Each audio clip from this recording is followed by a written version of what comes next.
C'est que bisoto pour la vie terrestre. Non, c'est longa, je préfère la vie céleste. Pourquoi? Parce que si tu aimes la vie céleste, et au salon à Moutilo, marche dans Banganzambi pour gagner cette vie. Est-ce que vous avez Jésus-Christ? Oui. Déjà, mon a Jésus-Christ? Oui. Jésus-Christ, Aza tene selon la qui s'habille sur la culture,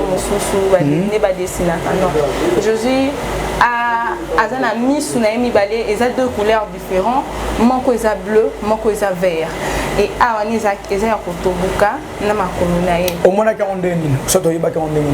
Bon, on avait dit que c'était Jésus, parce que quand j'étais dans le monde, avant que je puisse me convertir, j'avais une expérience et ça la mela kingai pour qu'elle se convertir. C'était quoi? Est-ce que Bandeko Bakoye a expérience avec ça? Oui, je que je n'allais là qui, la banako quand on bien été, n'a pas se sentir c'est comme si naza un mot de tête. Et n'a pas se sentir na même na non pongi. C'est na l'amour qui n'a pas dans le canal mais là qui si vous voulez apprendre quelque chose. Vu que de nature, on a trop comme la kisi, on a la relation à l'amour qui n'a pas la kisi. Et quand je t'ai dormi, kola la langai, n'a la qui comme un païen, je ne savais pas que kola la langai n'a pas dormi un jour, je ne savais pas. Et quand je suis dormi, et je voyais mon esprit sortir de mon corps.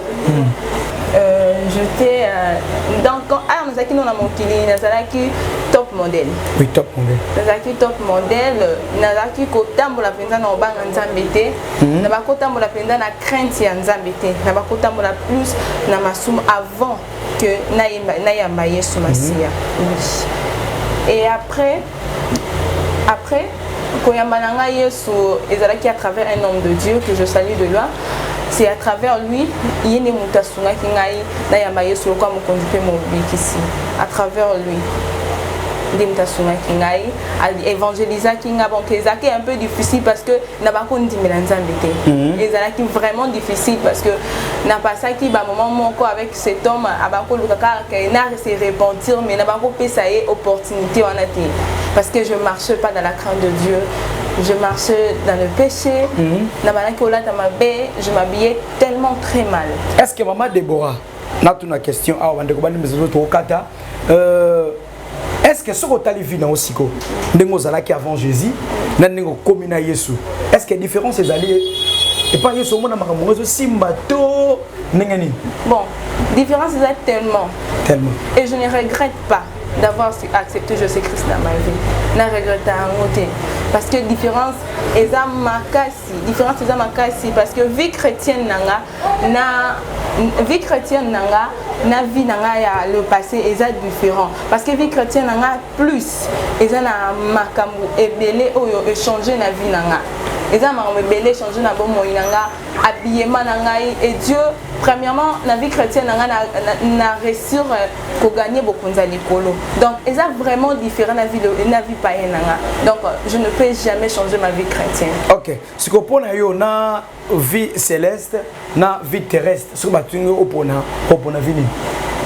Non pour na selon ngai, non pour la vie céleste. Vie céleste selon yo.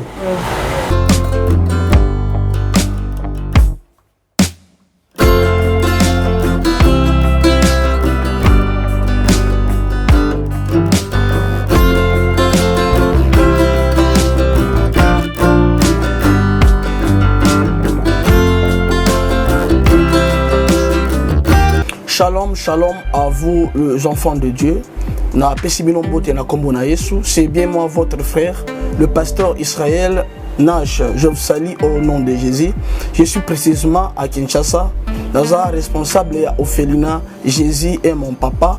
Naye liboso na bino pour nous représenter bino bana o bozomo na bilili pe ba difficulté tozanango. Na bandaki musala o ça fait longtemps ya koboko la bana selon ainsi dit l'Éternel. Mais ba difficulté ezamingi difficulté ya loyer parce que tozo foutela et puis difficulté au foutela bana minerval pour to chute au bandaki to pesa qui avance mais tikali ndambo. nazo banga ke bana oyo bakata classe bakoma nango na sukate. C'est pour cela Dieu m'a mis au cœur na lancé message oyo na bato nyonso ya motema malamu basunga bana oyo bozomona na bilili. Bana oyo bozomona na bilili ndambo na juna rond-point Ngaba, ndambo Victoire, ndambo Limete et puis ndambo l'état pesingai. Pona bande kolanga nyonso ba congolais bobi ba réalité nini to passer nango na mboka. Soki nga simple individu na ndimi kozwa bana oyo na bokola na ainsi dit l'Éternel. Soki l'état s'est décidé to mona suba fazer na nzelate. C'est difficile ya osala ngonga moko. C'est pour ça nazo lancer appel na bana nyonso nzambe pona classe ya bana oyo pona loyer na bango kolata pe kolia na bango. Na osenga na bato nyonso baza cœur sensible pe baza na motema bosunga ba sunga biso pe ba salisa biso. Toza na commune ya Kalamu quartier Kauka référence ya monene tokanga na université Kimbangiste avenue comme on a Marin le numéro 16. Numéro de téléphone à biso pour na bato balingi ba contacter biso pour na ba détail mosusu isa plus 243 89 72 32 229. Nzamba pambola bato nyonso yo ba ko assister biso.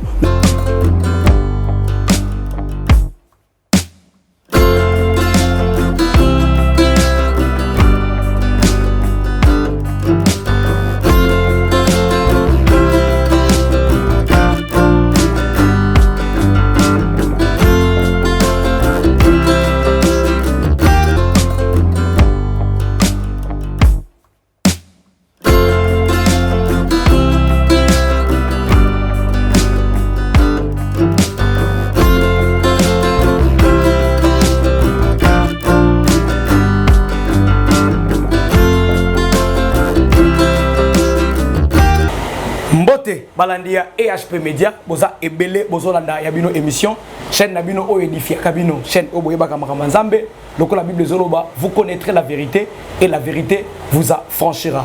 Lelo nazanga mon côté na yambi servante de Dieu o ezali la sœur Déborah o wapi nzambe. Ah, akisaki makambo o esengeli ekoma, loko la Jean d'Apocalypse, lenge zamba maïta ki ekoloba na ye monte ici, je vais te dire les choses oyo eko salama bien oyo eko koma. Idem notre sœur Déborah, la prophétesse aujourd'hui, qui enlevée par Dieu pour ayebisaye makam oyo et singeli et salama. Pour ne pas tarder le temps, nous avons déjà mboté na ndekonabiso Déborah. Na pesio mboté la servante de Dieu. Bonjour maman Déborah. Bonjour papa. Est-ce que vous avez combo na yo combo nani? Comme la sœur Déborah et Kwaki. Déborah et Kwaki. Déborah et Kwaki afandi wapi azali moi na nani surtout ko ba mukesi la sœur Déborah. Ouais, nazvandi na monga fula. Naza moi na papa mon père avant d'arrêter aza libana mboka papa Espérant na maman Dorcas. Na maman Dorcas. OK. Merci maman Déborah. Et le cas de bosso to ko kamwate parce que awa aza EHP Media et la chaîne chrétienne quand tu yambio awa c'est-à-dire tu yambio na casquette ya servante de Dieu. Bon, ils avaient mal bosso bande ko ba mona les prophètes grévistes na quatre domaines de journalisme.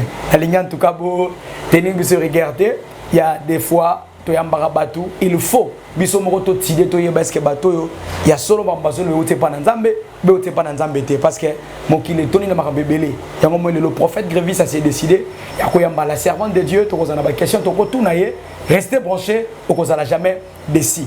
Première question na biso déjà maman Déborah, est-ce que yamba Yesu Masi a sénéré sauveur? Oui oui, déjà na yamba Yesu comme on compte mon ici. OK. Au sein de l'église nini, aux en église nous kamba. Non, vraiment, nous avons une église d'attache vraiment, mais nous avons un groupe, équipe de prière et intercession. Équipe de prière et intercession. On est là qui nous avons dit Kambato Yombo parce que les locaux Maramutu Yombo Sala.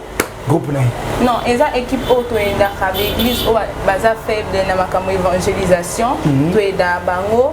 Par rapport à cette église, nous sommes à la fin de la prière, mais faible l'évangélisation. Alors, ce qui Dieu nous met au cœur, c'est juste qu'une église ou tout aider par rapport à l'intercession et puis l'évangélisation. Ah, ok. Est-ce qu'on peut besoin de prière pendant 2 minutes pour tout côté ma question à bisou?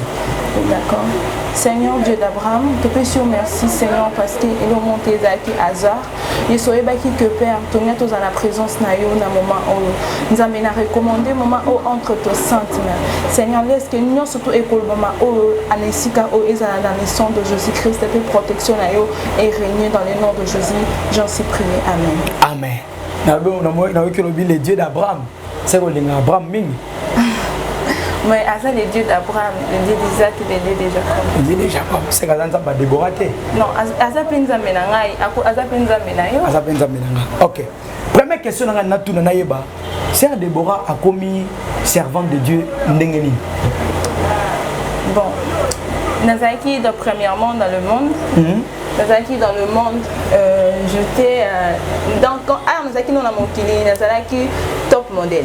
Oui, top modèle. Nazaki top modèle, Nazaki kotambola penza na obanga nzambete, na bakotambola penza na crainte ya nzambete, na bakotambola plus na masum avant que na yamba Yesu Masia. Et après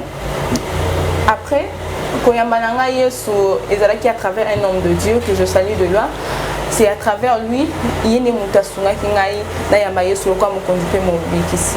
À travers lui, des mutasunga qui n'aillent évangéliser qui n'a bon que ça qui est un peu difficile parce que n'a pas qu'on dit mélange et ça qui vraiment difficile parce que n'a pas ça qui va moment mon corps avec cet homme à bako le kaka qui n'a se repentir mais n'a pas qu'on peut ça y opportunité en été parce que je marche pas dans la crainte de Dieu. Je marchais dans le péché, je m'habillais tellement très mal. Est-ce que maman Déborah, une question, est-ce que ce que tu as vu dans aussi avant Jésus, est-ce que la différence est d'aller et pas Yesu Simbato bon, différence est tellement. Et je ne regrette pas d'avoir accepté Jésus-Christ dans ma vie. Je ne regrette pas. Parce que différence est à ma casse. Parce que vie chrétienne na vie nanga le passé est différent. Parce que vie chrétienne nanga plus est à makambu et belé oyo échanger na vie nanga. Et ça m'a belé changer na bon moyanga habillement nanga et Dieu premièrement la vie chrétienne n'a réussi à gagner beaucoup d'écolo. Donc et ça vraiment différent la vie païenne nanga. Donc je ne peux jamais changer ma vie chrétienne. OK. Ce qu'on pone yo na vie céleste na vie terrestre sur batungo opona vie. Non pour selon ngai. Non, pour la vie céleste. Vie céleste, selon you. C'est que bisoto pour la vie terrestre. Non, selon moi, je préfère la vie céleste. Pourquoi? Parce que si tu aimes la vie céleste, et au salon à Moutilo, marcher dans le banc ensemble pour gagner cette vie. Est-ce que vous avez Jésus-Christ? Oui. Déjà, on a Jésus-Christ? Oui.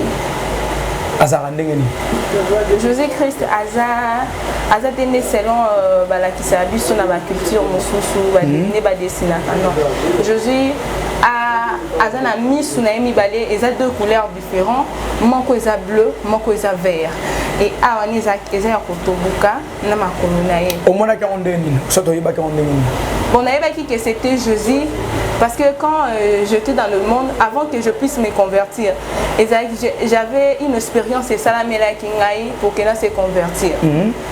C'était quoi? Est-ce que bande ko une expérience avec ça? Oui, ezalaki que je n'alalaki na banako kanzoto bien té na ko se sentir c'est comme si naza na mot de tête et na ko senga na même anala non pongi c'est na l'amour qui na ko non le canal melaki si vous venez prendre quelque chose. Vu que de nature na nga trop comme la kisi te na bibo na la sur la qui non la kisi et quand je t'ai dormi kola la langai na la qui comme un païen je ne savais pas que kola la langa na les a dormi un jour na je ne savais pas et quand je suis dormi et je voyais mon esprit sortir de mon corps na comme un esprit d'angebi manga nzoto langa nzoto etikala avant que je dors na tike bande bana bande kuna bana ki omelati libanda ndako kaka ndenge na tika ki bango quand je suis sortie de mon corps na omona bango pe bongo kaka et non mais aussi ma bango et puis ça marchait pas et tout j'étais devenu esprit c'est-à-dire au Koufaki. Oui. OK. Et j'ai avancé, j'essayais de demander de l'aide, il y avait personne pour m'aider parce que tout le monde a pas comprendre comment on a passé. Bon, maman Déborah, nakato muke. Oui, makambo yo ba na nzemba bazola na biso bazé belé. Il y a beaucoup de gens, il y a beaucoup de personnes. Ba comment na biloko oyo.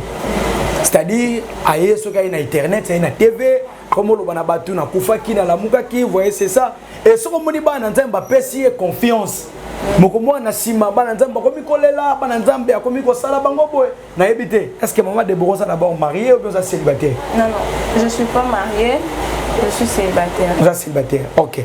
Bon, je ne sais pas par rapport à la question à Tonio parce qu'il y a beaucoup de gens à plupart bande de Kebele, bah comme on a biloko à reléguer la chaîne XY, on est na zaboye na kufaki na lamugaki talanzamba parce que moi aussi je suis victime parce que moi aussi Dieu m'avait pris un jour pour na kolaksanga makambo esengele salama. Bon, je ne sais pas. Est-ce que na yo moko les choses que tu nous dis et ça pour na ko flatter biso ou bien aux autres nzambe alors la témoin makambo ba c'est la vérité ce que tu nous dis. Je n'ai pas besoin de venir ici pour flatter les gens. Non, parce que dans la vie quand j'étais païen, j'avais tout. J'avais tout, je sais pas, et là on y a pour venir ici pour mentir. Pourquoi? Pour gagner quoi? De l'argent ou pour gagner quoi? Non. Et moi j'ai seulement besoin que le peuple de Dieu comprenne que le retour de Jésus est proche et Jésus va revenir. Message clé na yo zanine. Message clé na yo. Parce que quand tu racontes Dieu, vous allez remarquer même dans la Bible en Apocalypse, lorsque Jean, apôtre Jean a rencontré Jésus-Christ, Zamba appelle ça que message où il faut annoncer dans le peuple de Nzam. Bon, toi tu as rencontré Christ. Quels sont les messages que Dieu t'a donné pour venir parler à son peuple? Oui, c'est vrai, quand je rencontrais Jésus, il m'avait donné un message de la part de son âme. Pourquoi un message wana? Oui, je veux dire ça. Le Seigneur m'avait montré plus beaucoup de choses sur ma campo et avant qu'il est arrivé. Et puis il m'avait dit, il m'avait montré de faux et de vrai. Il m'a montré beaucoup de choses. Après, il m'a dit ceci, qu'il me reste un peu de temps pour rentrer. Quand tu vas rentrer sur terre, va dire à mon peuple de marcher dans ma crainte, de se préparer parce que mon arrivée est prête, est déjà proche. C'est que le message, c'est que Dieu t'a dit, c'est de venir annoncer la repentance et dire aux gens qu'il va bientôt Maranatha. Aujourd'hui, quand on a c'est que vrai n'a pas faux. Est-ce qu'on considère quelqu'un vrai serviteur? Je dis vrai serviteur que Dieu t'a montré. Parmi le vrai serviteur ici, je dis. Je préfère pas citer parce que si je cite le vrai, les faux vont analyser, ils vont dire ça veut dire que c'est que faux et citer c'est qui faux. Je préfère que quelqu'un pour prier Dieu, le même Dieu qui m'a montré peut aussi vous montrer. Est-ce que maman Déborah a une question? Bandeko bazolanda biso baza desi baza ebelende ozolanda parce qu'il y a beaucoup de gens papa. Parce que chez nous, la chaîne chrétienne, il y a beaucoup de serviteurs de Dieu qui passent ici. Et ça peut être un peu de bazar d'ici. Bateli, pasteur, ba prophète, ba kokite. Kana yezo simbate. Est-ce que ceux qui payent nango et pas la servante Déborah? Est-ce que ton Dieu est capable de faire ça? Nous allons d'abord lire la parole de Dieu sur Luc 37. Vous pouvez lire pour moi. Luc chapitre 1, le verset 37. Car rien n'est impossible à Dieu. Oui. C'est-à-dire que rien n'est impossible à Dieu. Parce que je ne vais pas dire moi, mais rien n'est impossible à Dieu. Donc de quoi cela n'a parce que na kata poto moi bande ko mse belé bazo souffrir. Azana proma mukanda abota kate liba les apasi. Sexe konda nzo de comment c'est-à-dire ba ka ozo lekela mayele na ye. O peut-être meka ke pande ko x y que simba kité. Est-ce que vous êtes consciente, ozo croire, ozo mettre ton Dieu en jeu. Ceux qui bande ko na ba bengo na problème na bango. Ozo ndima ke ba solution? Oui, parce que rien n'est impossible à Dieu. Rien n'est impossible à Dieu. Ok. Est-ce que tu as déjà des gens au Babengo besoin de témoigner dans Bazali? Oui, il y a des gens qui m'appellent et qui témoignent la main de Dieu. Il y a des causes, on a un problème, Makamozo Tambolate, Makamozo Simbate, la servante de Dieu est là. On s'en fait ce message. Biso toye awa pour na kolandela yango. Vous savez, il y a beaucoup de choses dans le monde na biso ezali, surtout dans le monde de la spiritualité. Nous nous avons la comme prophète. Alors la comme prophétesse. Donc moi le prophète gréviste na kata casquette oyo. Pour na kozwa d'abord koyeba est-ce que la sœur Déborah mais la servante de Dieu a ça moi nanzambe mosal nanzambe to ayene pe kabia bia. Donc to sana bino j'espère bozolanda émission de to kende molo molo ndenge tozo kende ko citer. Oui, ma sœur Déborah, est-ce que dans la Bible, il y a un passage où c'est fait ça dans la Bible des Ali? Question, oui. C'est ça, c'est Jean 6, 51. Oui, je suis le pain vivant, oui. C'est ça, 51. 51, oui. Je suis le pain vivant qui est descendu du ciel. si quelqu'un mange de ce pain, il vivra éternellement. Et le pain que je lui donnerai, c'est ma chair que je donnerai pour la vie du monde. Est-ce que déjà il faut lire d'autres Jésus? Mais oui. D'autres Jésus, c'est sa parole. C'est sa parole. Oui. Oh, la parole est déjà d'autres Jésus. C'est la parole de Dieu. C'est la parole de Dieu. Oui, oui. Mais si tu as d'autres Jésus, c'est Pâques. Non. Bon, le Pâques aussi, c'est le Saint-Saint, n'est-ce pas? Oui. Les Saint-Saint.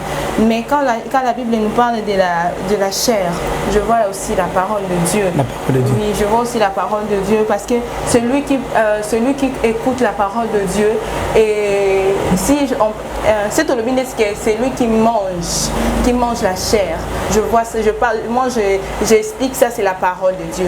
Parce que la parole de Dieu peut changer la vie, la parole de Dieu peut t'aider à marcher dans la sanctification.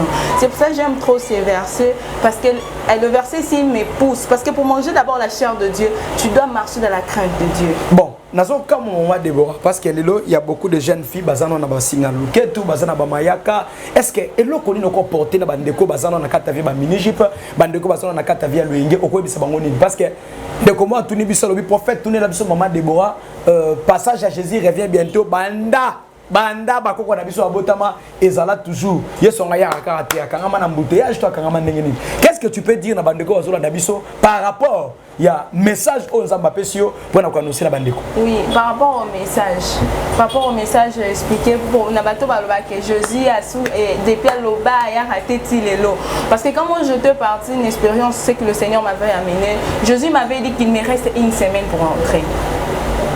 Il m'avait dit, il ne me reste qu'une semaine pour que je rentre. Et n'importe quoi, j'étais un païen. Parce que Naro comprend était une semaine, qu'est-ce que la Kissinini. Et moi, je pensais qu'une semaine, il y a lundi, mardi, mercredi, jeudi, non. Mais quand le Seigneur m'avait dit une semaine, si on regarde dans les lettres, dans les heures spirituelles, une journée à Milan, n'est-ce pas, pasteur? Est-ce que moi, je peux lire des retournements? Est-ce que les retournements peuvent être là? Oui. Parce que ça, bande comme souvent le banabiso, auto vivre l'eau, les philosophes, Sosa Mobola, les philosophes, je ne sais pas. Est-ce que vous confirmez Bisso que l'enfer existe? Oui, l'enfer existe. Bon, à ce moment ici, l'enfer n'est pas encore ouvert. C'est lié des tourments. Lié des tourments. Oui, lié des tourments existe réellement, existe parce que moi aussi j'étais dans les lieux des tourments. On m'avait jeté là à cause de mes péchés que je faisais sur terre quand j'étais parti. Est-ce qu'un de quoi ça va? Abotane mbala batute yendenga zolanda biso ya yiba kaka c'est-à-dire do da rabilo na nzungu. Est-ce que yepo que dans les tourments? Oui, c'est déjà il y a dans les lieux de tourments, ils ont quoi bakaz et ça Nicolas bakaz wana ba komaka lieu pour le menteur, lieu pour le sorcier. Dans chaque péché ils ont na case nango. Alors lieu pour na ba voleur existe à Rezali.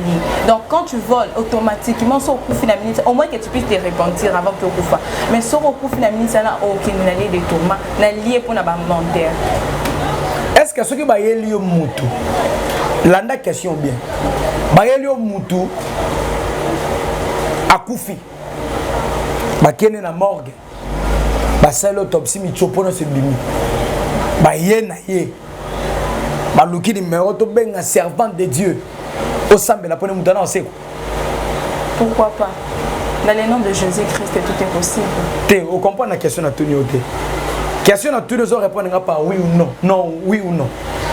Na toutes les questions, oui. Ce qui va y aller, bien, to y aller.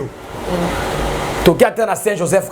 Parce que, au moment où Nzambe, tous autres théâtres, Yesu va porter la terre quand on a déjà Yesu toté à l'élote. Parce que tu as un porte miracle, le salamaraté. Parce qu'on a toutes les questions. Si tu as un mort qui attend à maman, attend à 50aire. Toke zo mutu moko déjà basala autopsie. To yena et to pesio yo sambe na pona yi. Est-ce que ça sire mutu na olamuka? Oui. Oui, parce que je crois en mon Dieu. Maman. Dans ce to yeli yo mutu. Ah on estime mission sa papa de to ke nino tina 50aire. To zeli yo mutu déjà basala autopsie ba pasoli. To yena yi.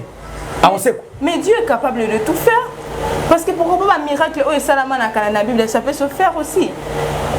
moi je crois en Dieu. Et bon, ce qu'on de quoi soit mukandate, celle ba nebelé. Parce que l'homme stormo banga bino pesaka mbongo mutoko bengo be mbongo pesanga $1000 vana sambela pona yo. Pesanga $300. Ce qu'on de quoi ça na mbongo te tia zolanda biso. Ça na problème mukanda. Est-ce que ça va bengi yo za mukini? Oui, Dieu est capable. Oui. Bon de quoi bota raté? Mais pourquoi pas? Dieu est capable de donner l'enfant. Bon de quoi bala raté? Dieu est capable de donner ça. De faire tout. Oui. Yo mono balité. Oh, mais c'est pas moi qui donne le mariage, c'est Dieu qui donne ça. Moi, je suis encore un enfant aussi et je sers d'abord Dieu. Je n'ai que 22 ans. Je suis en train de servir d'abord le Seigneur. 22 ans. Maintenant, on a ceux qui le mbali mo pas célibataire, frère Wazola nanga, frère jusqu'à frère na frère onan.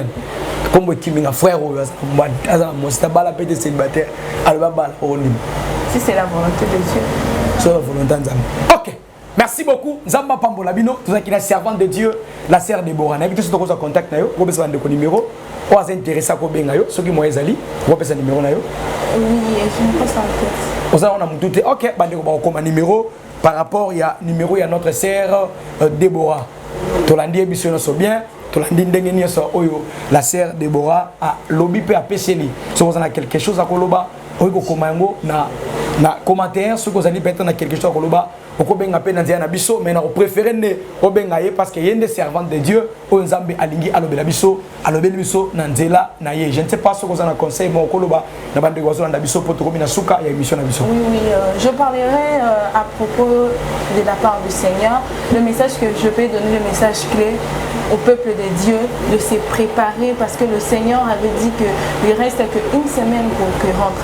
Parce que une semaine en Azolo cause appelle langage. Alors c'est plutôt se préparer.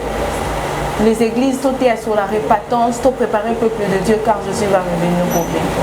Merci beaucoup.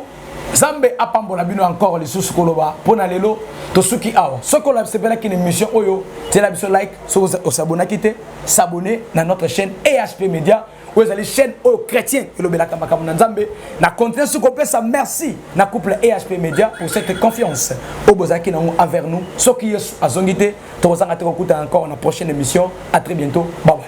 Merci.